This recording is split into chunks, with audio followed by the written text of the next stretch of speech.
नाज़रीन, मैं हूं एहसन ज़िया और मैं जिस मौजू पर आज आपसे बात करना चाहता हूं वो है निज़ाम इंसाफ़। क्या पाकिस्तानी माशरे के अंदर जो है निज़ाम इंसाफ़ का कोई इतलाक़ है, और अगर नहीं है तो क्यों नहीं है, या फिर वो किसी थोड़ी सी सतह पर तो मौजूद है और ज़रूरत है कि वो मुकम्मल तौर पर पाकिस्तानी निज़ाम के ऊपर जो है उसको हावी हो। लेकिन अगर हकीकत हाल की तरफ हम नज़र दौड़ाएँ तो हमें नज़र आता है कि पाकिस्तान के अंदर निज़ाम इंसाफ़ जो है शायद है ही नहीं। और जिन तबक़ात और जिन इदारों के हवाले से हम निज़ाम इंसाफ़ को सोचते हैं उसमें सरफ़हरिस्त जो तबका है या जो सरफ़हरिस्त जो इदारा है वो है पुलिस का इदारा। वैसे तो निज़ाम इंसाफ़ जो है या निज़ाम कानून आप जिसको कहते हैं उसके 3 बड़े अहम इदारे जो पाकिस्तान में मौजूद है वो है पुलिस का, इसके अलावा जुडिशरी का, और तीसरा आपको जेल रिफॉर्म से कह लें या जेल का एक इदारा जो है पूरा का पूरा जहाँ पर मुल्ज़मान को कैद किया जाता है वो सर्व करते हैं। तो ये पूरा निज़ाम अगर मिलाया जाए तो आपका ये कानून का निज़ाम कह लें या निज़ाम इंसाफ़ कह लें, ये एक तरफ मौजूद है। लेकिन अगर हम इंसाफ की बात करें तो नाइंसाफ़ी सिर्फ ये नहीं है कि जो आपको पुलिस के यहाँ नहीं मिलती, आपको इंसाफ नहीं मिलता, या आपको अदालत के अंदर से इंसाफ नहीं मिलता, ये भी सिर्फ इस हद तक महदूद नहीं है। इंसाफ तो ये है कि कोई आपसे जो बिल है वो भी ज़्यादा ले, कोई आपको चीज़ महंगी है वो भी ना दे, और जो आपका हक़ है वो आपको हर सतह पर मिले, तो फिर ये पूरा निज़ाम बनता है। लेकिन नाज़रीन, पुलिस जिसने निज़ाम इंसाफ़ का जो बुनियादी मैं समझता हूँ फैक्टर है, अगर उसकी बात करें तो ख़ुद पुलिस जो है वो बहुत बड़ी नाइंसाफ़ी का शिकार है। तो इसके अंदर भी 2 तबके हैं जो बड़े वाज़ेह हैं इस वक्त, और जिसकी वजह से मैं समझता हूँ कि पुलिस का निज़ाम बेहतर नहीं हो पा रहा, पुलिस आवाम को इंसाफ फराहम नहीं कर पड़ी। उसकी वजह 2 जो तबक़ात हैं, एक PSP क्लास है जिसे आप हुक्मरान क्लास कहते हैं, और एक मातहत क्लास है जो सबॉर्डिनेट क्लास है, जिसमें रैंकर्स जो हैं वो शामिल हैं। अगर इनकी तादाद की बात करूं तो इस वक्त सिर्फ पंजाब के अंदर जो मातहत पुलिस फोर्स है उसकी तादाद 1,96,000 के अंदर तकरीबन सारी की सारी तादाद इन्हीं की है। और अगर मैं हुक्मरान तबके की बात करूं पुलिस के अंदर तो वो PSP क्लास है, वो टोटल 200 ऑफिसर्स हैं जो कि SP रैंक से लेकर आपको ऊपर तक नज़र आते हैं। लेकिन जब हम बात करते हैं तरक्की की, जब हम बात करते हैं तरबियत की, जब हम बात करते हैं वसाइल मिलने की, जब हम बात करते हैं कि इख्तियार मिलने की, और इसके साथ साथ आवाम को इंसाफ फराहम करने की बात करते हैं, तो हमें नज़र आता है कि ये जो 200 लोग हैं ये तो हर तरह के फ़ायदे इनको मिलते रहते हैं। जब कोई गलती हो जाती है, जब आवाम के साथ कोई ज़्यादती हो जाती है तो सबॉर्डिनेट क्लास को तो सज़ा मिलती है। जो ऊपर की क्लास है, जो अपर क्लास है, जो पुलिस की लीड क्लास है, उसमें से शायद ही किसी को कोई सज़ा मिली, और अगर मिल भी जाए तो कुछ अर्से के बाद उसे उस सज़ा को ख़त्म कर दिया जाता है, और वो हैरत अंगेज़ तौर पर समझ नहीं आती कि ये अफसरान कैसे तरक्की करते चले जा रहे हैं। आज हम कुछ वाक़यात इसमें कोट करेंगे ताकि जो ये सारा जो बात मैं कर रहा हूँ उसका सही तरीके से अहाता आपका जहन भी कर सके, आपको ये बात समझ भी आ सके। तो नाज़रीन, सबसे पहले बात करते हैं लाहौर के अंदर रिसेंटली जो TLP की रैली हुई, वहाँ से हमें ये क्लास का जो डिफरेंस है कैसे पता चलता है। नाज़रीन, लाहौर के अंदर TLP की जो रैली हुई और ये बात की जाती रही कि जनाब कुछ ऐसी कुव्वतें थी, कुछ ऐसे फैक्टर थे जो लाहौर के अंदर हुकूमत को ये कहते रहे कि जनाब आप फिक्र ना करें, TLP की रैली को हम रावी क्रॉस नहीं करने नहीं देंगे, ये GT रोड पर नहीं आगे जा सकेंगे, और पुलिस इसके लिए कैपेबल है, कोई परेशानी की बात नहीं। पुलिस की गवर्नमेंट की तरफ से बार बार पूछा जाता रहा कि भी क्या सूरत हाल है, कोई आपको इमदाद की ज़रूरत है, कुछ आपको फोर्स की ज़रूरत है, तो इससे भी इनकार करते रहे। उन्होंने कहा जी कि हम ये कर लेंगे सारा कुछ। तो नाज़रीन, सरफ़हरिस्त जो है इसके अंदर जो ऑफिसर जो हमें इतलात मिलती है, जो गवर्नमेंट को यकीन दहानी करते रहे, वो साबिक CCP और लाहौर गुलाम महमूद डोगर साहब थे, जो ये कहते रहे कि जनाब हम हर तरह का कंट्रोल जो है उसको करेंगे और आप परेशान ना हो। लेकिन नाज़रीन,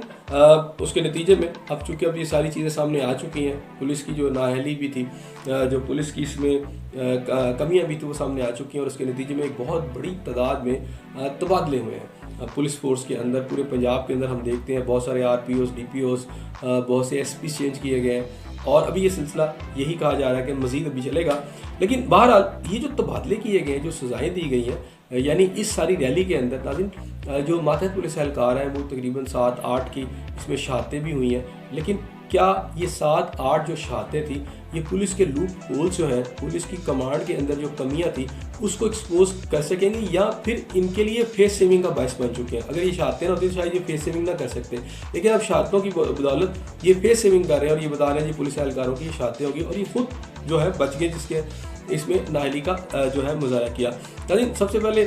जैसे मैंने बात की कि ये जब ये लाहौर से निकल गए और पुलिस यहाँ पर नाकाम रही, और बल्कि सबसे ज़्यादा पुलिस यहाँ से मुजाहिरीन के सामने ना आ सकी, ठहर ना सकी और वहाँ से भाग गई। और ये बड़ी आसानी से जब शाहदरा क्रॉस कर रहे थे और आगे से एक स्ट्रेच आता है इमामिया कॉलोनी से लेकर काला शाह काकू तक, ये वो वाहिद जगह है जहाँ पर टीएलपी की रैली को जो है माजी में तो कलदम कहा जाता था, अब तो उसे कलदम भी नहीं कहा जाता। तो टीएलपी रैली को सबसे ज़्यादा मुजामत जो थी वो इसी स्ट्रेच के दरमियान में आई और यहीं पुलिस की बहुत ज़्यादा गाड़ियाँ भी जलाई गई, असला भी छीना गया और उनके जो शेल थे जो आंसू गैस के वो भी छीन लिए गए। यहाँ सबसे ज़्यादा हमें नज़र आया कि झगड़ा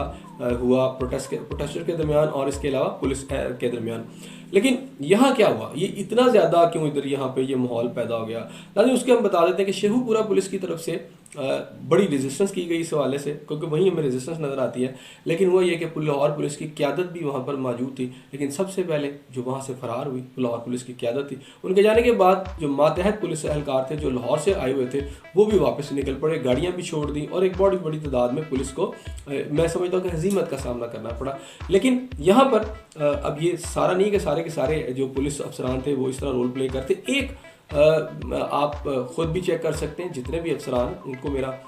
खुला इसे समय ओपन तौर पर ऑफर है, आप खुद चेक कर लें कि क्या ये वाक़या हुआ या नहीं हुआ। लेकिन एक फैक्ट्री के अंदर शेखपुरा पुलिस के आरपीओ इनाम भाई साहब मौजूद थे, उसके अलावा जो थे सिविल की जो उनकी क़यादत है वो सारी मौजूद थी, कुछ एजेंसियों के लोग वहाँ मौजूद थे। लेकिन वो वहाँ पर ऐसा हुआ कि वो उस बड़ी एक फैक्ट्री थी उसके अंदर वो चारों तरफ से घिर गए, प्रोटेस्टर ने उनको चारों तरफ से घेर लिया। लाहौर पुलिस वापस जा चुकी थी, इसकी जो एफर्ट थी लाहौर पुलिस की अगर वहाँ पर होती तो शायद ये सिचुएशन डेवलप ना होती। लेकिन जब वो चारों तरफ से घिर गए तो उस वक़्त मुजाहिरीन ने ये मुतालबा किया कि जनाब ये जो पुलिस एहलकार है वो असला जो है वो नीचे रख दें, यानी सरेंडर कर दें उनके सामने और अपने आप को हवाले कर दें प्रोटेस्टर के। लेकिन इस सूरत हाल को देखते हुए जो शेखुपुरा के उस वक़्त के आरपीओ थे जो इस वक्त यहाँ से ट्रांसफ़र होकर सिंध जा चुके हैं, इनाम भाई साहब, उन्होंने ऐसा करने से इनकार कर दिया। उनको जब सरेंडर किया के लिए कहा जा रहा था उस वक़्त जो और सिविल क़यादत के जो लोग थे और जो दीगर थे वो मुजाहिरीन की इजाज़त से वहाँ से निकल चुके थे। जूनियर जो तबका था, जो जूनियर एहलकार थे वहाँ मौजूद थे, लेकिन इनाम वहीद साहब ने वहाँ जाने से इनकार कर दिया। उनको मौका भी दिया कि आप चले जाएं। उन्होंने कहा जी कि ना तो मैं असला नीचे रखूँगा ना मेरा कोई बंदा जाएगा, बल्कि हम मुकाबला करेंगे। अब इस सूरत हाल के अंदर चूँकि उनको भी जल्दी थी, जो मुजाहिरीन थे वो आगे की तरफ निकल गए और ये एक सिचुएशन जो बड़ी ख़राब हो सकती थी उसकी वहाँ पे बचत हो गई। उसके आगे हम देखते हैं कि फिर कोई मुज़ाहमत नहीं थी, पुलिस हटती चली गई और मुजाहिरीन आगे चलते गए। नाज़रीन, जहाँ पर ये सारा कुछ हो रहा था वहाँ पर कुछ और अफसरान का भी मैं अभी बता दूँ आपको कि DPO कसूर जो थे इमरान किश्वर साहब, उस वक़्त वो भी मौके से भाग चुके थे, वो भी जा चुके थे और उन्होंने उस वक्त जो इंतज़ाम किया था DPO कसूर ने, क्योंकि कसूर के अंदर ही सबसे ज़्यादा हलाकतें हैं, उसकी वजह जो है वो ये है कि पुलिस के जो रूल्स हैं या रेगुलेशन उसके तहत 40 साल से कम लोगों को इस तरह की कुछ सिचुएशन में ग्राउंड पर भेजा जाता है। इससे ऊपर के लोगों को इस तरह की सिचुएशन में नहीं डाला जाता, जिसमें मतलब कोई शुगर का मरीज़ अगर पुलिस एहलकार तो उसे नहीं भेजा जाता, अगर किसी को हार्ट का मसला है, अगर किसी को ब्लड प्रेशर का मसला है तो ऐसे लोगों को नहीं भेजा जाता वहाँ पर। अगर बहुत ज़्यादा उम्र है उनकी 50 के करीब है तब भी नहीं भेजा जाता। लेकिन यहाँ पर ऐसा कुछ नहीं किया गया। एक तो पुलिस को बर वक्त खाना ना मिलता रहा, दूसरा उनको गाड़ियाँ नहीं मिलती रहीं, उनको काफ़ी पैदल चलना पड़ा। इस सूरत हाल में कुछ पुलिस एहलकार बीमार थे। जब मुजाहिरीन के साथ सामना हुआ तो जब DPO साहब भी जा चुके थे तो उसमें पुलिस एहलकार भी जिसकी जितनी भी हिम्मत थी वो निकल गया, लेकिन जो फंस गए उनमें अगर आप देखें तो ज़्यादातर शहादतें उन्हीं लोगों की हुई और इनके अंदर इनको किसी को गोली नहीं लगी, किसी को डंडा लगा, किसी को पत्थर लगा। इससे पता ये चलता है कि ये बेचारे भाग नहीं सके अपनी बीमारी की वजह से या किसी और वजह से। तो सूरत हाल ये है कि यहाँ से जब चले गए तो होना तो ये चाहिए था कि इस पर इंक्वायरी होती और इस पर कोई सज़ा का तयन किया जाता, लेकिन इमरान किश्वर साहब को ये जो तबादले हुए हैं इसके अंदर जो है इस वक्त SSP इन्वेस्टिगेशन लाहौर लगा दिया गया है, जो कि बड़ी सोचने वाली बात है। DPO ननकाना बिलाल इफ्तिखार साहब का सुन लें। इनके पास LED मौजूद थी, इनके ज़ाती गनमैन भी थे आमतौर पर नाज़रीन पुलिस के अंदर अगर किसी एहलकार से जो है बंदूक छीन ली जाए, राइफल छीन ली जाए, उसे वायरलेस उसके पास ना हो तो उसको सज़ा दी जाती है। मुख्तलिफ सज़ाएँ उसमें मैक्सिमम सज़ा ये होती है कि डिसमिसल भी हो जाती है। लेकिन इनके एलीट के एहलकारों से, इनके ज़ाती गनमैन से, इनसे जो असला छीन लिया गया है वो मुजाहिरीन के पास है, इनको वापस नहीं मिला। कोई इंक्वायरी नहीं, ना किसी को इस वाक़े का पता है, हम आपके नोटिस में ला रहे हैं। नाज़रीन जहाँ ये सारे वाक़यात हो रहे थे लाहौर के हवाले से मैंने पहले भी कहा कि जहाँ ये सारा कुछ हो रहा था तो सारे लोग इस तरह के नहीं थे। अगर एसपीज़ भी चले गए, लेकिन मैं अगर माजी के अंदर जाऊं तो एक अफसर थे सीसीपी और लाहौर जो थे उस वक्त बी ए नासिर साहब थे। बी ए नासिर साहब के दौर के अंदर खादिम रिजवी साहब की तरफ से उस वक्त वो जिंदा थे। तो टीएलपी का जब एक प्रोटेस्ट हुआ, पूरा एक मूवमेंट चली, तो उस मूवमेंट के अंदर उन्होंने ना सिर्फ खादिम हुसैन रिजवी साहब को गिरफ्तार किया बल्कि सारे उस मूवमेंट को कंट्रोल किया और कुछ भी नहीं हुआ, बड़े इत्मीनान से सारा मामला हो गया था। इसका मतलब है कि अगर इसको जहानत के साथ, इसको प्रोफेशनलिज्म के साथ डील किया जाता तो ये भी जो इस वक्त हमें सामना हुकूमत को करना पड़ा तो ये नहीं होना था। होना तो ये चाहिए था कि इनकी भी इंक्वायरी होती, फिक्स की जाती रिस्पॉन्सिबिलिटी, लेकिन इनको और अच्छी जगहों पर जो है ट्रांसफ़र कर दिया गया है। और कुछ माजी के वाक़यात की तरफ भी चलते हैं ताकि आपको पता चल सके कि किस तरह जो पीएसपी क्लास है, जो हुक्मरान क्लास है, उसके अफसरान बच जाते हैं और नीचे के जो लोग हैं वो कुर्बानी का बकरा बनते हैं। साहिवाल के अंदर नाज़रीन कुछ साल कबल एक वाक़या हुआ था जिसमें वकीलों ने एक मशल बरदार जुलूस निकाला हुआ था और उसके अंदर एएसपी साहिवाल फिदा हुसैन साहब जो थे उनकी क़यादत में पुलिस जो थी उसमें वहाँ पे एक उनको रोकने के लिए अपना जो भी कार्रवाई थी वो कर रही थी। उस दौरान धक्कम पेल के अंदर मशाल से जो थे उसके अंदर से वो ऑयल गिरा और वो कुछ वकला जो थे वो झुलस कर वो हलाक हो गए, कुछ ज़ख्मी हुए। नाज़रीन इसमें हुआ ये कि एएसपी साहिवाल फिदा हुसैन साहब जो है होनी तो यही चाहिए था कि बाद में जो सज़ा मिलनी थी वो सबको मिलती, लेकिन इसमें सब इंस्पेक्टर राव शफकत समेत जो है मुतअद्दिद पुलिस एहलकार जो थे उनके खिलाफ मुकदमात भी दर्ज हुए, वो गिरफ्तार भी हुए, वो जेलों में भी गए।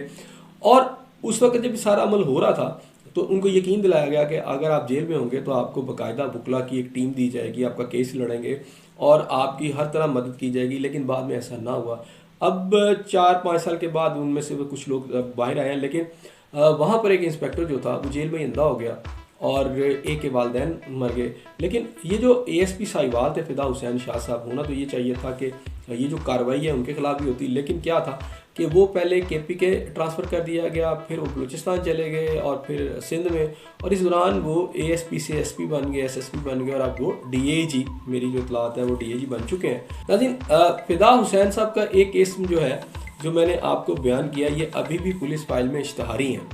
और इश्तहारी जो है वो डीएजी बन चुका है, वो अपनी जॉब कर रहा है,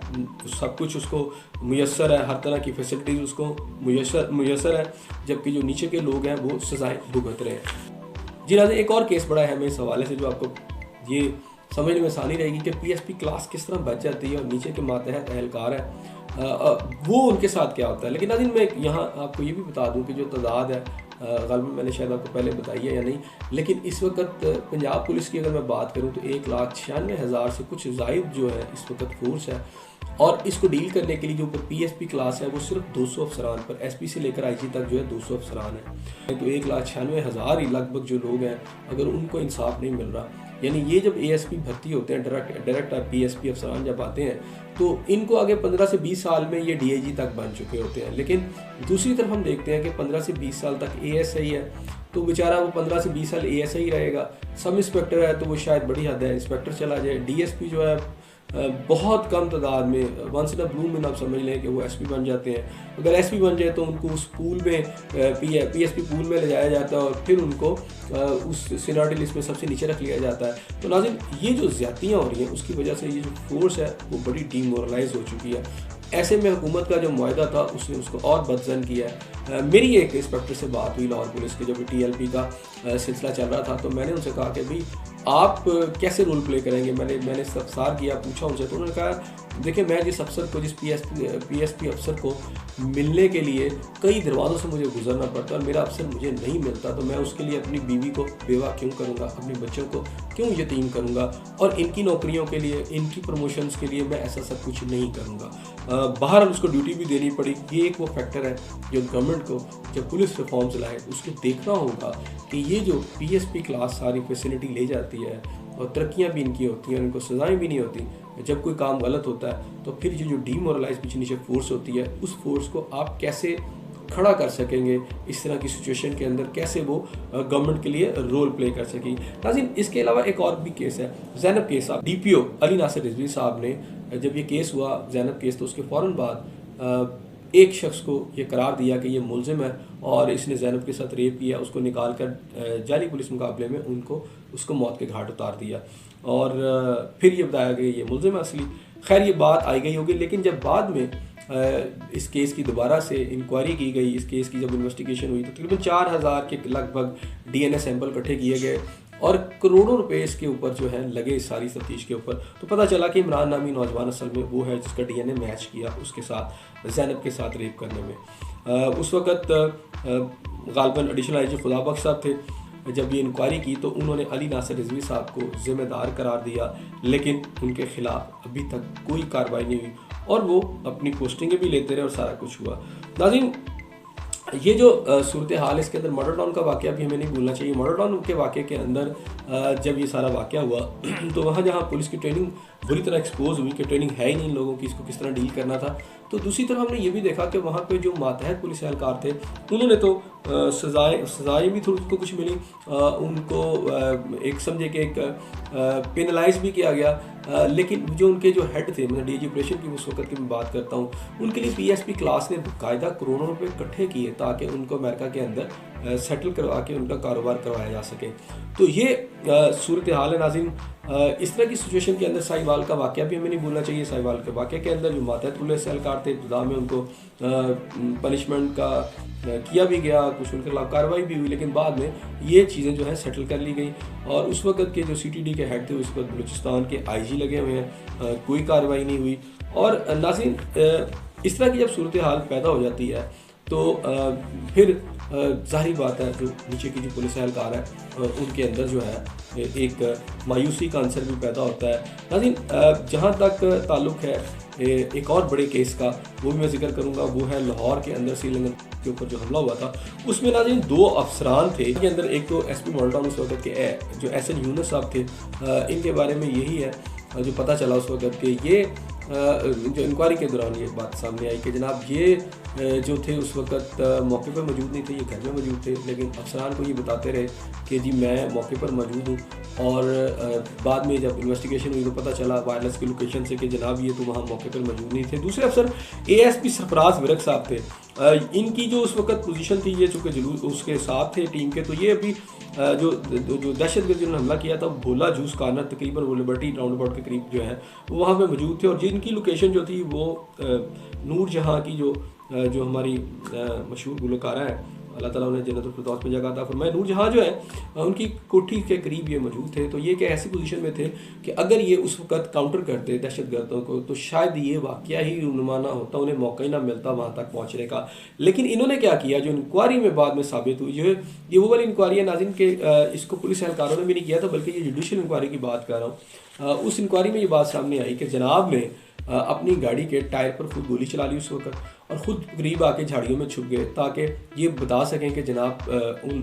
उन पर हमला हुआ और वो उन्होंने मुकाबला किया। बाद में हाई कोर्ट ने जो फाइंडिंग दी उसके तहत बाकायदा तौर पर यह सिफारिश की गई कि इस शख्स को ताहयात फील्ड पोस्टिंग ना दी जाए, बल्कि और भी लोग इसमें शामिल थे और इनके खिलाफ डिपार्टमेंटल एक्शन किए जाए। जुडिशल कमीशन की तरफ से ये बार बार लाहौर पुलिस से पूछा जाता रहा कि भी इनके खिलाफ क्या कार्रवाई है, तो आज तक उन्हें नहीं बताया गया। लेकिन सरफराज विरक साहब जो है इन्हें ना सिर्फ भादरी के मेडल दिए गए बल्कि ये तरक्कियाँ करते हुए आगे। तो नाज़रीन, ये सारी सूरत हाल है कि जब PSP क्लास जो है वो एक तबकाती निज़ाम बना देगी पुलिस के अंदर, तो बददिल पुलिस जो है वो कैसे लॉ एंड ऑर्डर को ठीक करेगी। इस दुआ के साथ कि अल्लाह ताला आपको अपनी रहमतों के साए में रखे। अपने मेज़बान एहसन ज़िया को इजाज़त दीजिए। अल्लाह हाफ़िज़।